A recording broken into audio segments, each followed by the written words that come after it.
Welcome along to the RTÉ Rugby podcast. Just over 2 weeks to go until the Rugby World Cup gets underway in France. I'm Neil Treacy, and once again, I'm joined by Bernard Jackman and Fiona Coghlan. Also with us this week to make it a full house, first in a while on the RTÉ Rugby podcast, is Jonny Holland, head coach of Coghlan and columnist with RTÉ Sport, among other gigs. Jonny, nice to see you.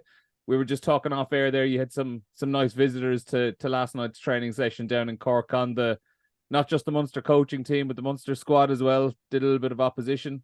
A few nice options to hold tackle shields, was it? We did more than hold tackle shields. Now there was no tackle shields anyway. Oh no, they were holding the tackle shields for ye. They weren't holding anything soft anyway. It was fairly hectic. No, it was great. It was there was a bit of a buzz around the club, even though it was kept quiet, obviously, because you don't want it to turn into an open training session for them, and we obviously have to respect that. But it's a great opportunity for our lads to see. Like, we've spoken all of last year about how quickly, how fast Munster are training in session. Like, and I've been at those sessions, watching from the sideline, but I was in the middle of the pitch last night, and it's definitely a reminder of how fast the game can be and how big the step up can be at times. But in fairness, for lads now, they stepped up and they were blowing. But I think both sides were happy enough with how the exercise went, so it was great for us anyway. Good stuff anyway, and best of luck over the next few weeks with pre-season. You've a while to go yet before the AIL gets underway.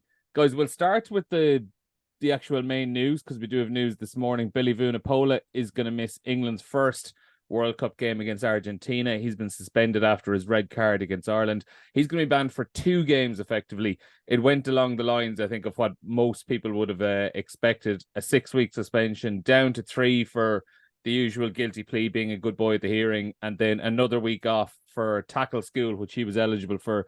Add to that then Owen Farrell from last night, 4-game ban. That's going to end at a 4-game ban, which was backdated to include the Ireland game from last week. So he's going to miss this week's World Cup warm-up against Fiji, and then the pool games against Argentina and Japan.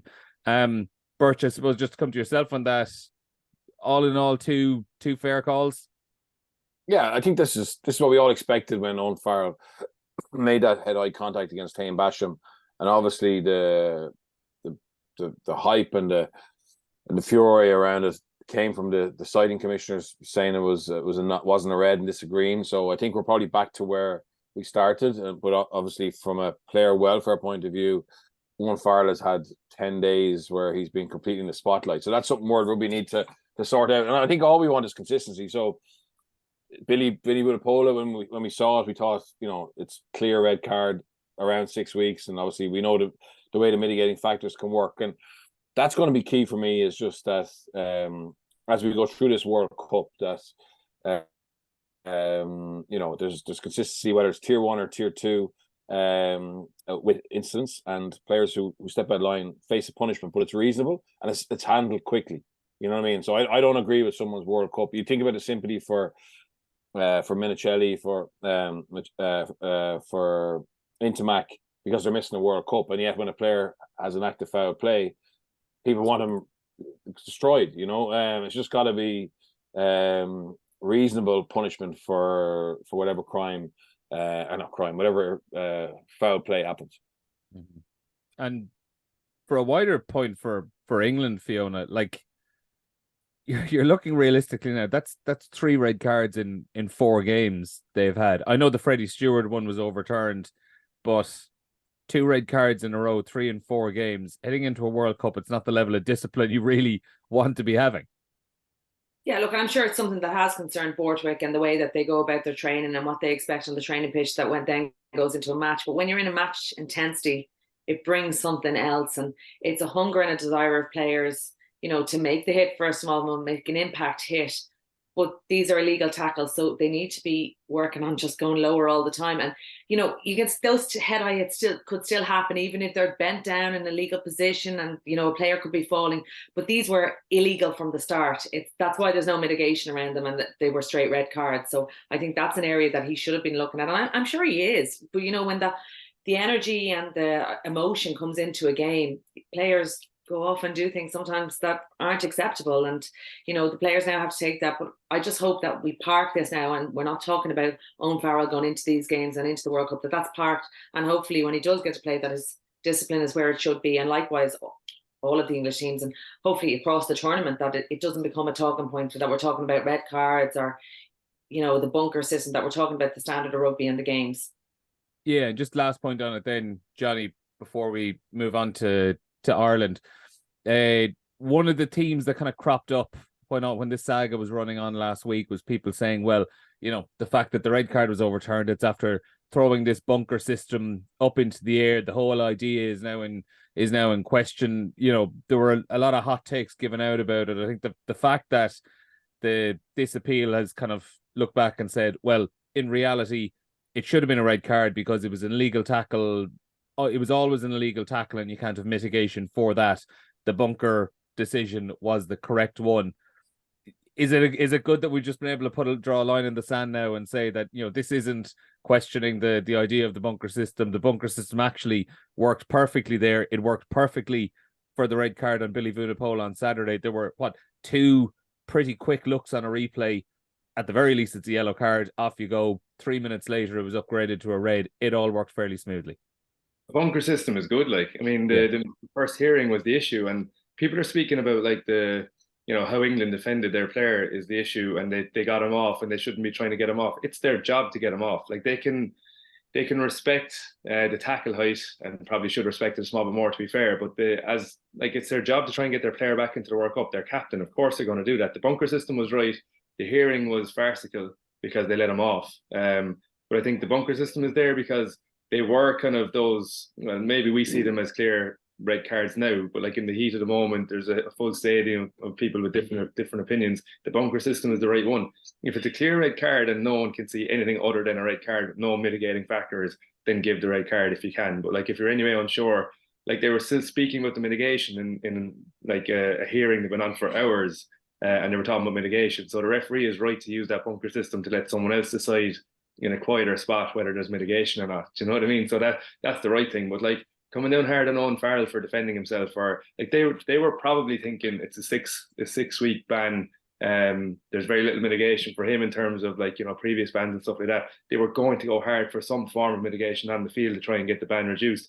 I'd say they were as surprised as anyone that he got 0 games. And like Bernard said, it's actually not really worked out in their favour anyway, because he's been dragged through so much now. And you know, I got destroyed for a tweet that it was probably worded poorly, but I was saying that like, this is a guy that we want at the World Cup.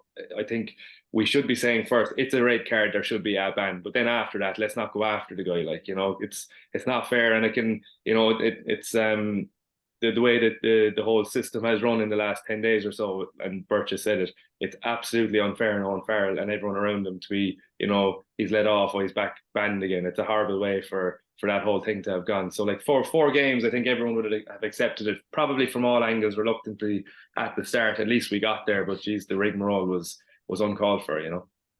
Yeah, I just think that I said it last week, the whole judicial review process probably needs to be centralised. It's not going to happen for the World Cup, but long term, that they need to look at that whole system and how it works, and that players aren't put out as kind of, I don't know, meat, like to be butchered around the place, which they certainly were. So obviously the bunker system is going to stay. I think it's going to stay long term, even after the World Cup, but the whole review system has to change and be more consistent.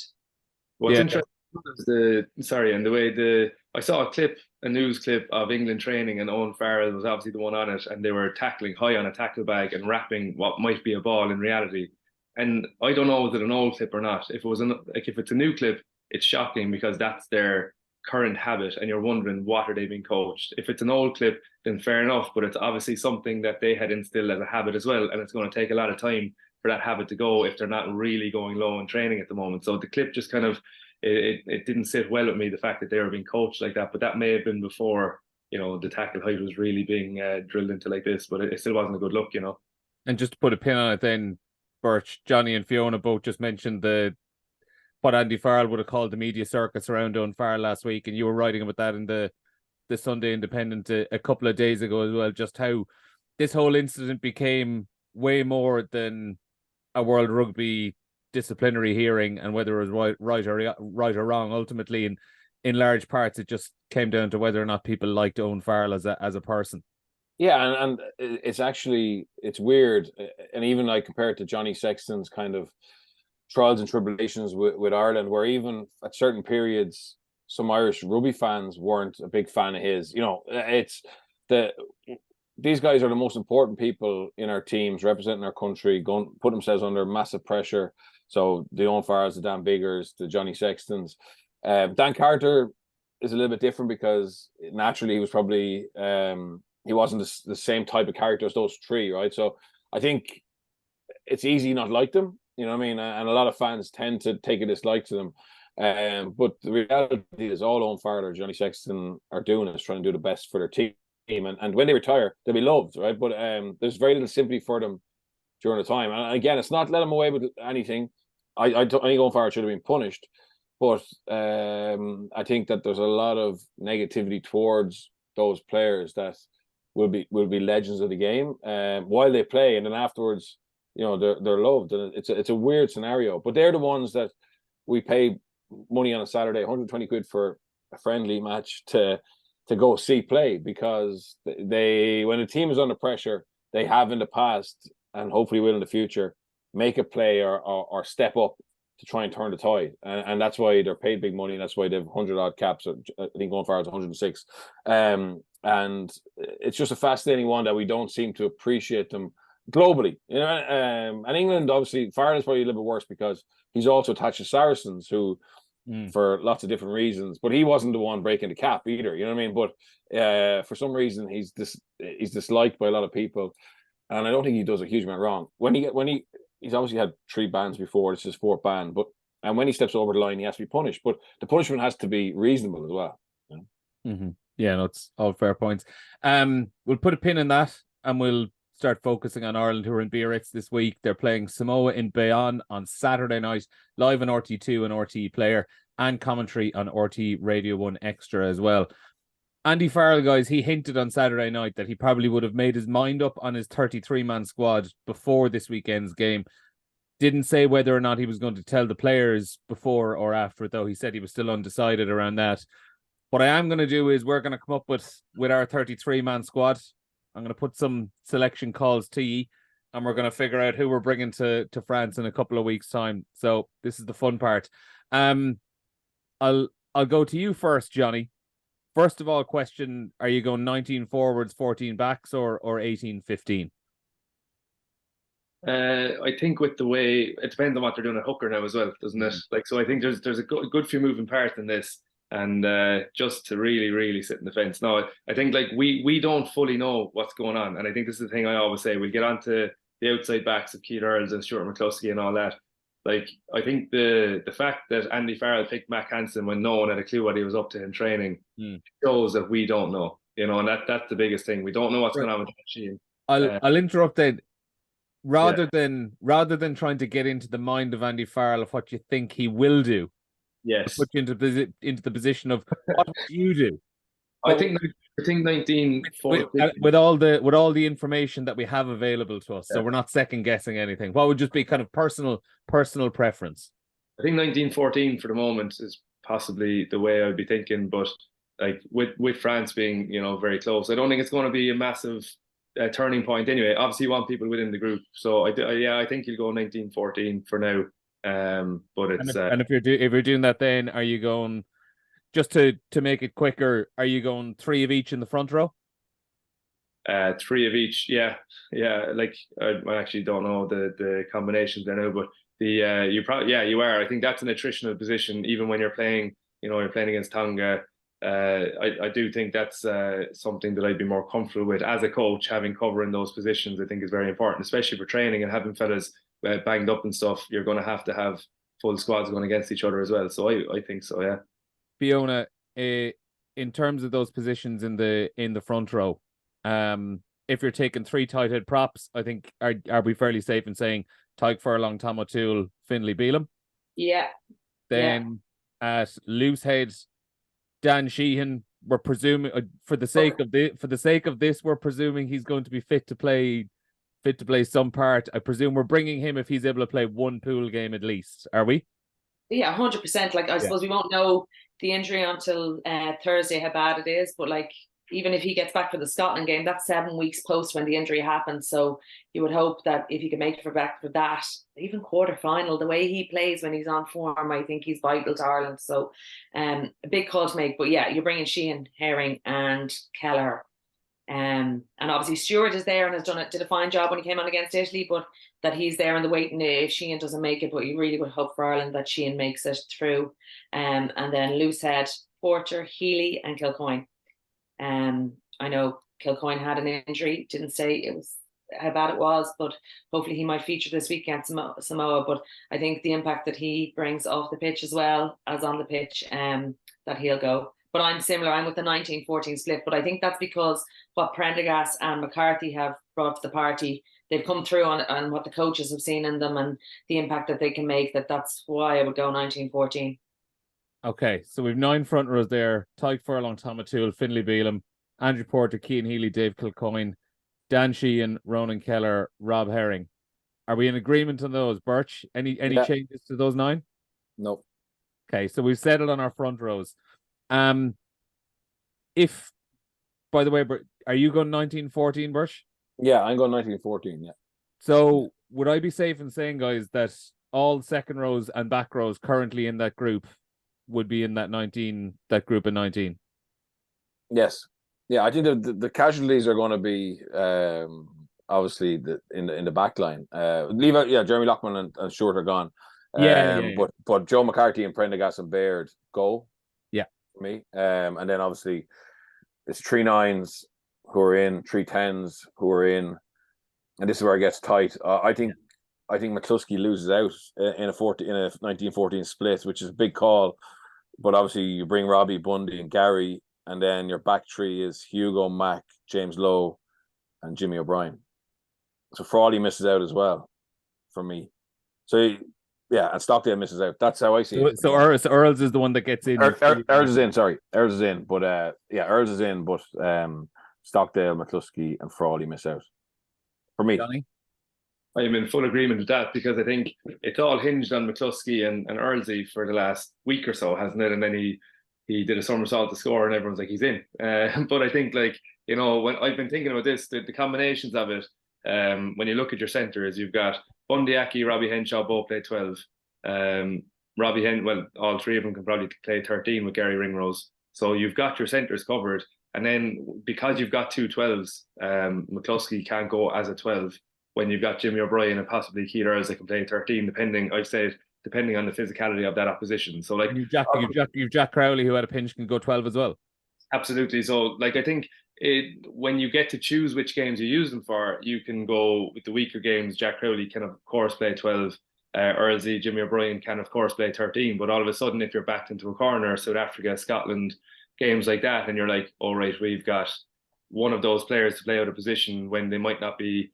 They might be able to play around, but like, you know, in the physicality of it for the 80 minutes, that's where I think it can get a bit sticky, you know. So they can play in those positions, but when you're playing tier 1 must win backs against the wall, that's where it might get hard. But I do think you're going to risk something. So I think risking losing a centre and bringing Earlsy in the back 3 and covering the centre as well, I think that's where I'd be going with it. Fiona? And I fully agree with that selection. And just because we're so close to France that if an injury happens 1 week, McCluskey goes, like if an injury happens to a centre, McCluskey flies over. He's been in training the whole time. He knows the systems, like, you know, he can step in there. So I think that makes the selection kind of easier for Farrell to make. Yeah, you called someone up there by lunchtime. Yeah. I don't know the laws surrounding this. So someone have to fully drop out before you bring them over. Yes. That's where it can become a little bit tricky because you're hoping someone pulls through a training session. They're on the cusp of it. It's very harsh to send them home as well. So like if it's a clear-cut injury, easy. If they're banged up and they're possibly making the game, or possibly not, you have to send them home to get someone over there. So that's where I think the difficulty might be with being close to France. If it's a clear-cut injury, it's easier. If it's not, it's a very hard coaching call, you know.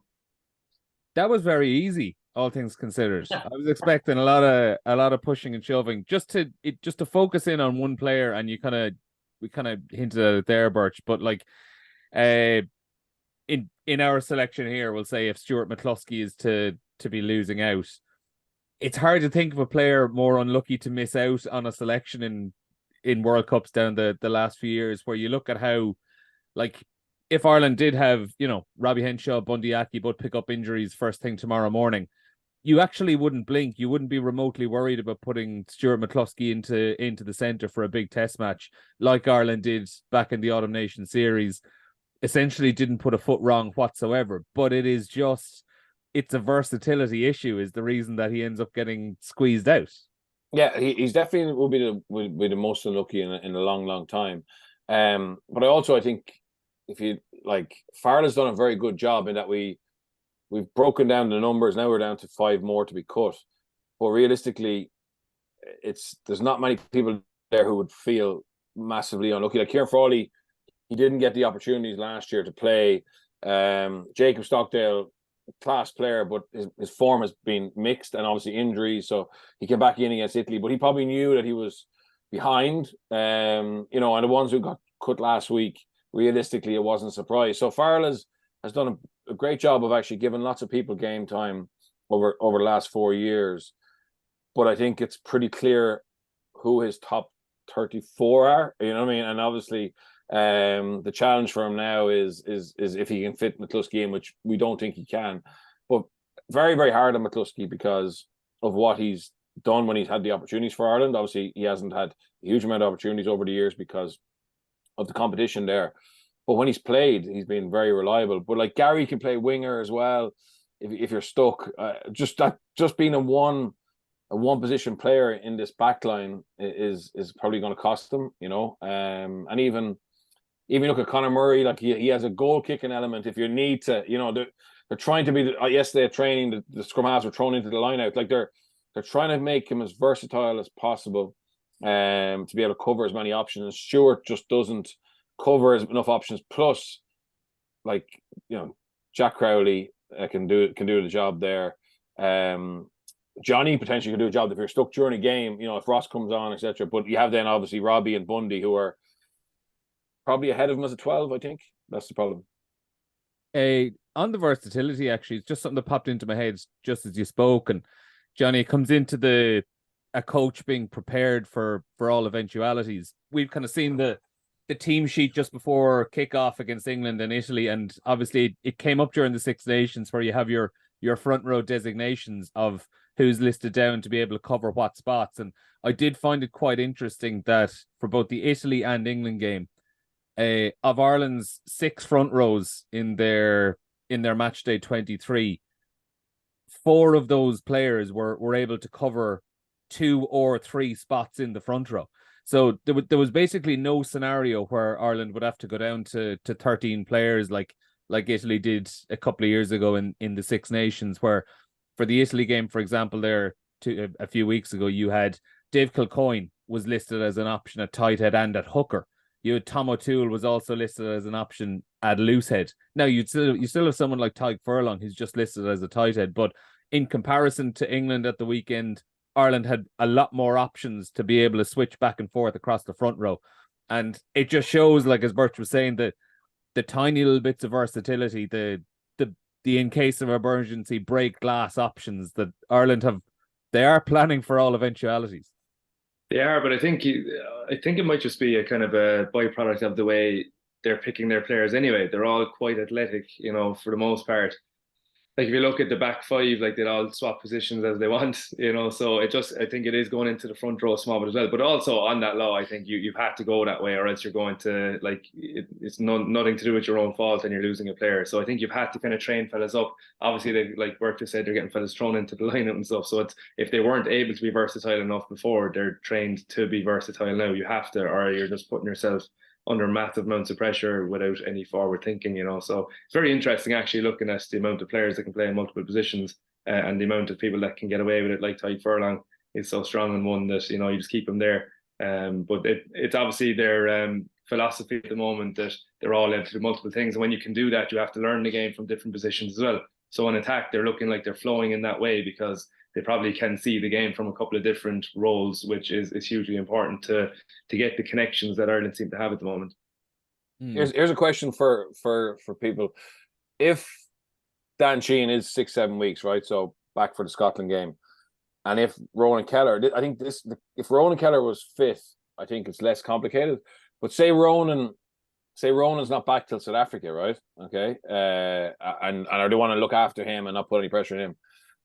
There may be an argument, and this one, well, I'm apologizing here, but there may be an argument to bring a fourth hooker and take out a Joe McCarthy, a Ryan Baird, a Keane Prendergast, purely to get you through. And obviously Keane Healy can hook, or Dave Kilcoyne can hook against Romania and Tonga if you're stuck. But I genuinely believe Kelleher and Dan Sheehan, particularly Sheehan, is absolutely key to us, doing something. I would argue both of them actually could be together. So that's something that obviously mightn't have been, no matter what long-term planning they had, they might have thought about that. But the reality is facing them quite quickly on Monday, that they're going to have to make a decision on that. And I actually would be in favour of doing that, to be honest, because I think, you want fellas who can help you win a quarterfinal or beat Scotland, and those two, for me, would be better being in the match day 23 and make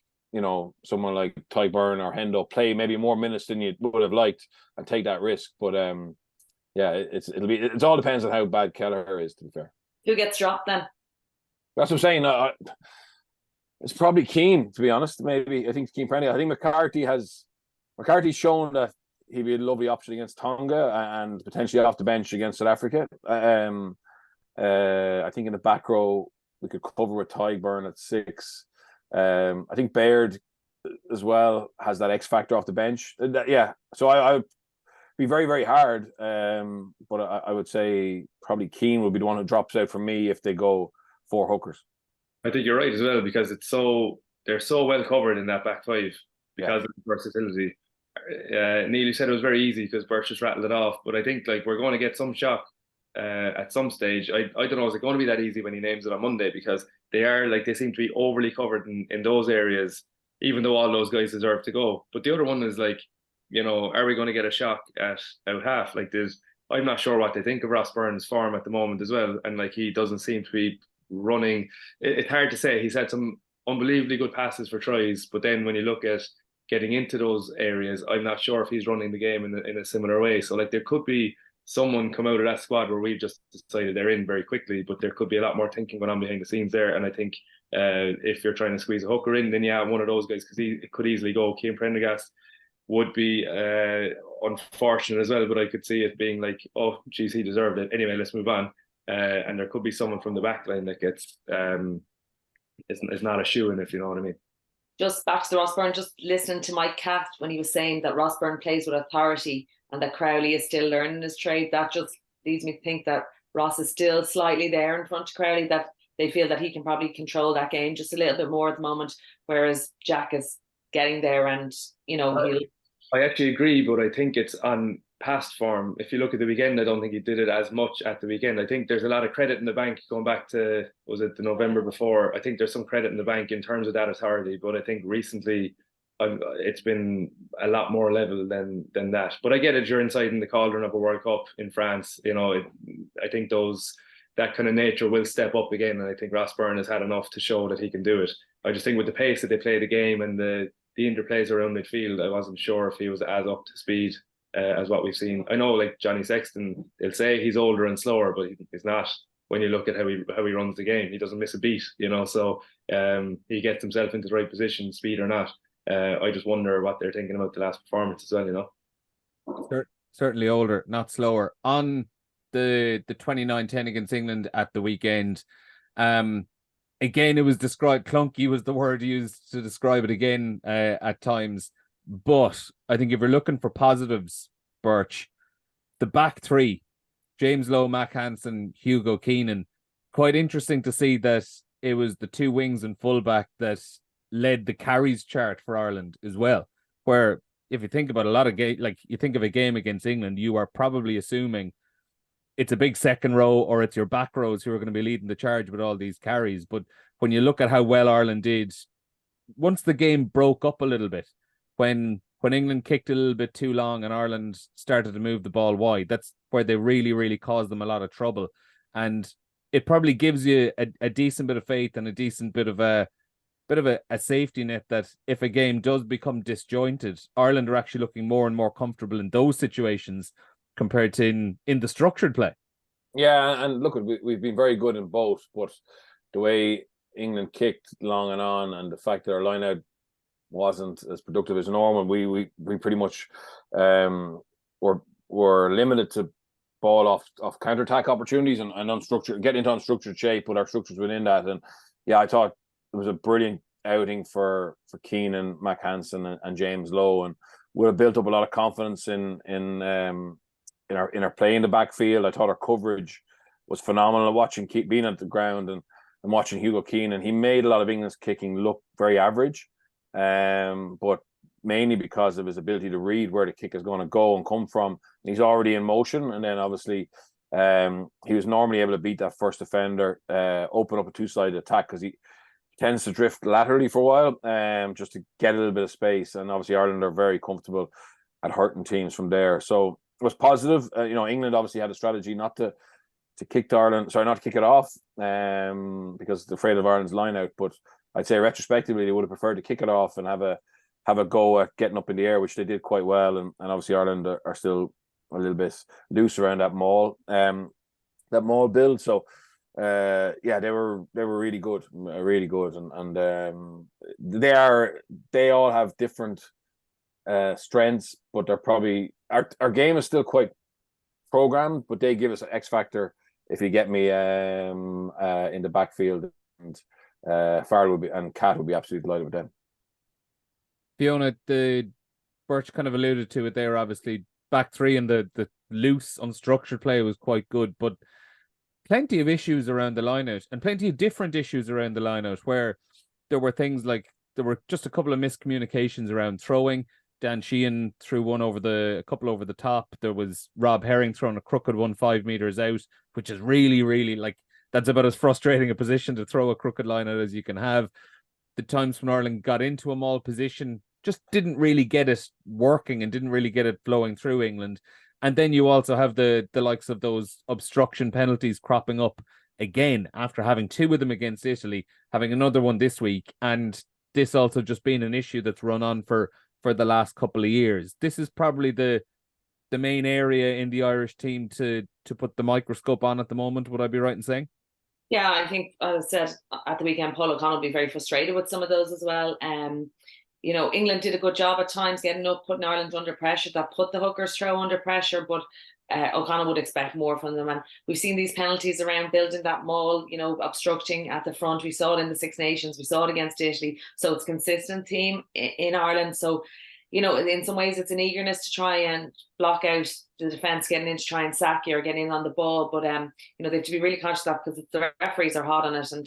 And Ireland use their line out, as Bert said, to attack, to launch off so often, and it's been so successful for them. And we saw in the game, even when they did get good quality line out, how they got into their multi-phase, and we scored a try off one. So, they have time to work on it. I said they're looking to peak for, 5 weeks for that South Africa game, 4.5 weeks for that South Africa game. That's when they're looking to peak. So they still have a huge amount of time to tidy that up. And I'm sure it'll be a focus. You can't focus on everything every week in pre-season.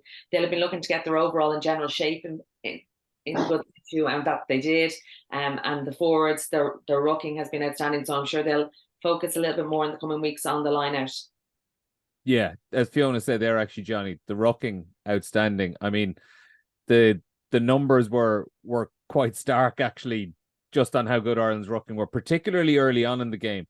There was 27 minutes in, I marked it down when I was looking back on it a few days ago, 27 minutes in, a stat popped up on the screen comparing the ruck speeds of the two sides.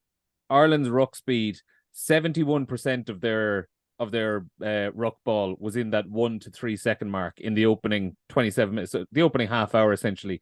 24% was in the 3 to second bracket, and just 5% was 6 seconds and over. Compare it to England, 40% of their ruck ball in that opening half hour was in the 1 to 3 mark. It did level out a little bit. Ireland's fell down into, I think, about 65% in the 1 to 3 second mark, which is still pretty good overall, it has to be said. It's unreal. And it's when you look at some of the, like when you look at Pete just ghosting through on a short little tip pass, it's not a difficult play to read, but it's just the pace that they're going at from counter attack, moving the opposition, and then when they get into their structures, there's so many different like options, and they actually are all connected at the line, so it's very hard to read. And then you put a very fast ruck on top of that. The defense knows what you're doing, but like there's a fella blowing, like I think it was Will Stewart missed Peter O'Mahony going through that. Like that's the most simple line of all time to defend. You know what he's doing, but he just wasn't in position early enough to get his eyes up. There was a good few pictures of England having to check. They were all looking in because they hadn't a chance to get into the line, look in, and then look up and look back in. They didn't have a chance to scan that. So like the ruck speed is phenomenal. But as well, I think, you know, people are talking about Ireland being clunky, and I think we're yeah, it's a small bit, you know, clunky compared to before. But like every other team is in pre-season at the moment, and we're saying it's going to come good. Yet Ireland are clunky. I think like New Zealand look like they're really flowing at the moment, and possibly less clunky. Well, definitely less clunky than Ireland in the way they're playing. But the games have probably made them so that it was a rugby championship. It was a small bit more competitive. Ireland are building up, and I don't expect it to see it clunky against South Africa. You know what I mean? But we're kind of holding them to a different standard at the moment, I think. And there are issues in the lineout. I think that double banking penalty, the blocking in the front of the lineout, I can't understand how they're still doing it, because teams are still doing it, but they're giving it a little bit of breathing space at the front so they're not going to get pinged. Ireland seem to be going way too far, and it's like a naivety that we don't see in any other part of their game. So I can't really understand how they're allowing it to happen. But other than that, like the attack and the way it's connected and the speed of that ruck, it's just so hard to defend. I think Mike Cat said something around their attack, and when it's flowing, it's very, very hard to defend, and they're the reasons why. But people don't look at attack coaches as big experts in the ruck, but if you don't have a ruck, you don't have an attack, you know. So it's no surprise that it is so quick. To go back on that obstruction at the maul, the double banking, as you were saying, and what I just find bizarre about it is it seems to be an issue around the entire Irish rugby system, where so Ireland gave away a penalty at the weekend, 2 against Italy, and obviously it's been in our mind. When we see it now, it's in our minds that, oh, it's happened again. And I went back yesterday just to have a look and see how often it was happening. Bizarrely, Ireland themselves weren't actually penalised for it once during the Six Nations. But the issue is that over the last few months, we're seeing Leinster, Munster, Ulster, Connacht regularly penalised for this offence as well, and it just seems to be Irish teams that are getting penalised for it. So it just seems to be something that's embedded in the system. But it is just bizarre how this penalty is just creeped into the game of, it seems, a lot of Irish players over this period of time. But yeah, but it often takes a while to creep in terms of actually getting penalised for it. But you can be sure that opposition coaches are seeing it. So the Irish maul, because none of our packs are massive men, we have to build it well at the start, and getting that body just behind the catcher is a really effective way. If you can get that body in there and not be penalised, it's very, very hard for the opposition to get their hands through, and then it's a pushing competition. And obviously with our ability to shear off at the right time, we have been successful at converting those in. But then what happens is, as you build up, that coaches start to send clips to referees, and it takes a little while for it to be actually penalised on the field. So look, at Paul, it would have been something they worked on. I thought it told you it was very smart. He actually pulled the Irish body in there, so make it even more obvious. So again, that's something that they'll have to do at training, is to like stay just on the edge of the law, but be able to stay strong so the opposition can't manipulate you either. But the reward is massive. You get them in there and not get pinged, your maul is going to be effective. And I think Ireland probably, I wouldn't be surprised this weekend if we play away from the maul a bit more, because we're very good at those breakout plays, whether it's Josh van der Fleer or whether it's Dan Sheehan or whatever, getting into that 10 channel and just getting into our game. Because at the moment, the risk of being penalised there, it doesn't matter against England or Samoa, but in a World Cup, effectively, your ability to convert one of those into points, maybe the winning or losing of a game. And I think Ireland will want to get perfect it, get it right, but maybe not again have another couple of games where it's in referees' mind that we're illegal there. Yeah, it's funny just how like perception is reality in so many of these things. You're saying like Maro Itoje actually pulling Irish players into place to create that picture as well and reinforce it.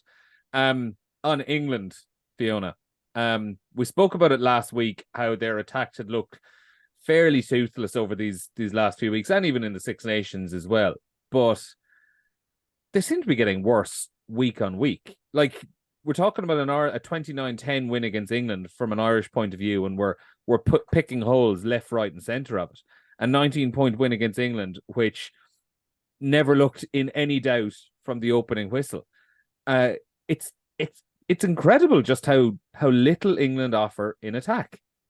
I don't know if they're getting any worse. I think Ireland were just better than Wales were, so probably made it look the fact that, you know, we spoke about the back three fielding the ball well and marshalling that backfield, but, you know, the fact that they haven't brought any sort of plan B, it's that they rely so much on that kick chase. But I am cognizant of the fact for Ireland's first 2 years with Andy Farrell in charge and Mike Cash, we questioned what they were doing and we didn't see anything that they were doing. And then suddenly it just clicked in that England game in 2021. But just because Borthwick isn't in that length of time, you know, he's only had the Six Nations. Also, the way he coached that club was that kick game that won them the Premiership, that's what they revert back to.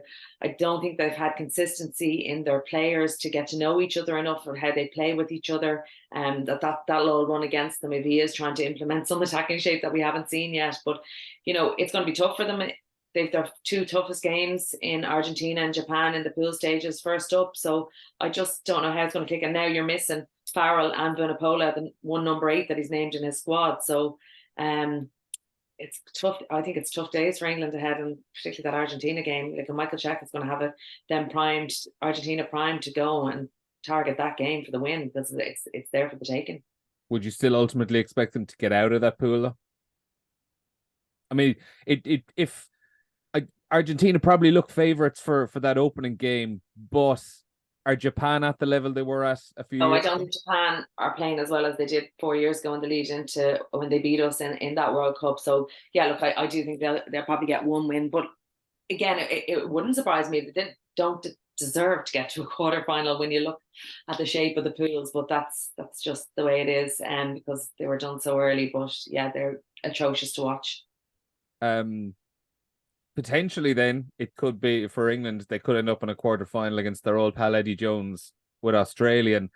Birch, he's had an interesting week, fresh off the back of unloading virtual uppercuts at the journalists when they had their send-off there last week, in just a pretty incredible video if anybody can go look at it, to roping in his old mate Steve Hansen for a dig out for the World Cup. Yeah, it's incredible, and Dan Cole's reaction to that news was hilarious. Very honest and open, but wasn't impressed with Steve Hansen. And yeah, Eddie, look, apparently it's unpaid, but for a week, and they are good pals.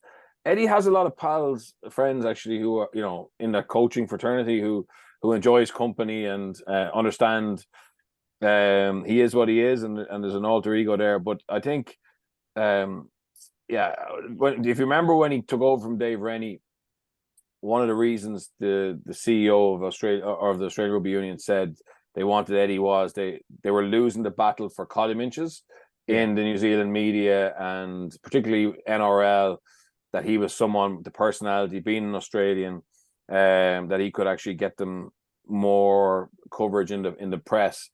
But I think now it's not the right type of coverage. I mean, okay, you know, we all enjoy looking at that. It's a bit of a sideshow, it's a bit of a circus, but is it really good for rugby union in Australia? I'm not sure. It obviously, if they can go have a good World Cup, and even though it's a controversial squad he's picked, there's a lot of talent in there. There's a lot of youngsters in that group who are very, very talented. But he's made some massive calls, and it reminds me. I remember Wayne Smith, the former All Black coach, told a story. I think it was 2006. He started playing around with his flat back line, and it didn't work at the start. Okay, and so basically the old back lines used to be at an angle back towards the corner flag in terms of depth, and he thought, oh, look, we got to play on top of teams. So he started to play around with it with the All Blacks, and it wasn't working instantly. And at a press conference before Australia played the All Blacks, Eddie Jones was asked about it, and he said, look, mate, you know, Wayne Smith doesn't have a clue. I tried this with Rambic back in '97. You know, it doesn't work, and he doesn't have the brains to see it. So yeah, advantage us, whatever. And so about 2 years later, Australia were playing the All Blacks, and they were on a bit of a bad run. And the day Wayne Smith's flat back line did work. It started to come to fruition. And Wayne Smith was asked the day before they played Australia, what do you think of Eddie Jones, whatever? And he said, "Oh, look at this play by numbers, structured rugby doesn't work. We've seen it before, whatever." And next day, New Zealand beat Australia, and he goes into the post-match function. He's actually feeling guilty. And Eddie comes up to him, taps his glass, and says, "Mate, it's all a game. It's all a game." You know what I mean? And he's still playing the game. It's just, you'd wonder, is it coming to the end? And as he lost the sense of how far do you push it? But look at the next 6-7 weeks is going to tell a lot. The speed at which Jonny, the speed at which he's burning through assistants, it was a major issue for however long he was at England. There's a long list of assistant coaches who came in and left, and he's hardly in the door.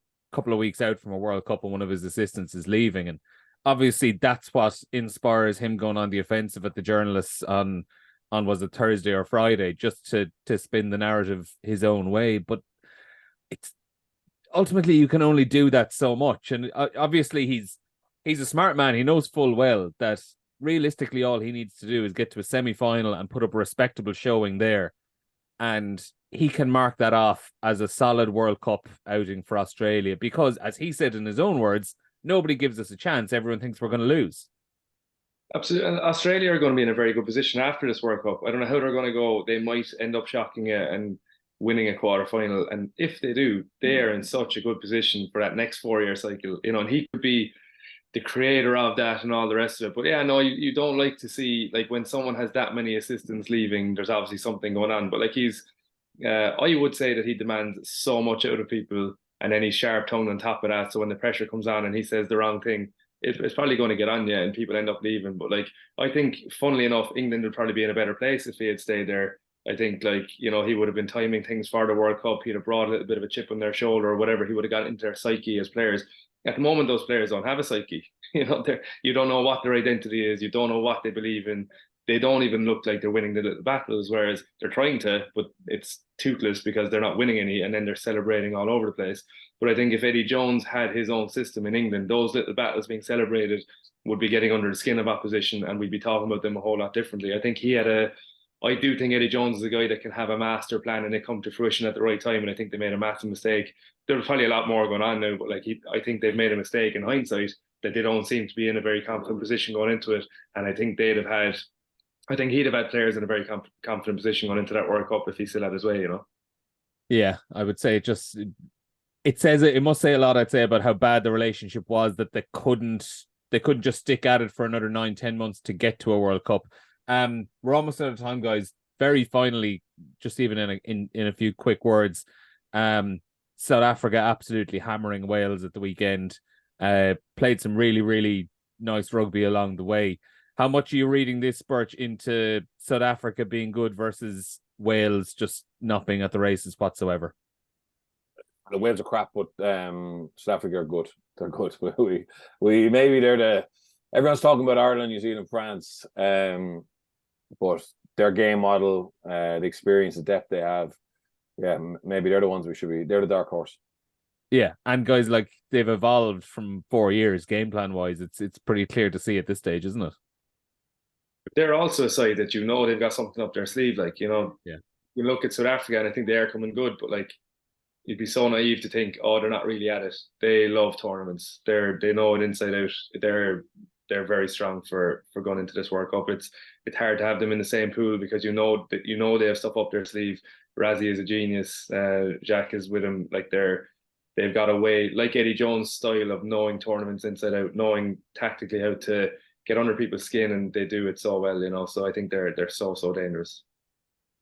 Yeah, they've a good blend within their squad as well, don't they? Both in experience and youth, and they've got that power game, but they also have the backs to throw in the flashy game as well. So look, it's going to be interesting. I think it's going to be interesting to see whether we do see Pollard and Am come into that squad or what way it'll work. Obviously, they haven't officially named their squad, but Nina Barr said it would be cruel to drop someone that you named. So I don't see that happening. They'll only probably come in if someone within that squad gets injured, but they probably would need Pollard going forward into the latter stages of the competition if they were going to win it again.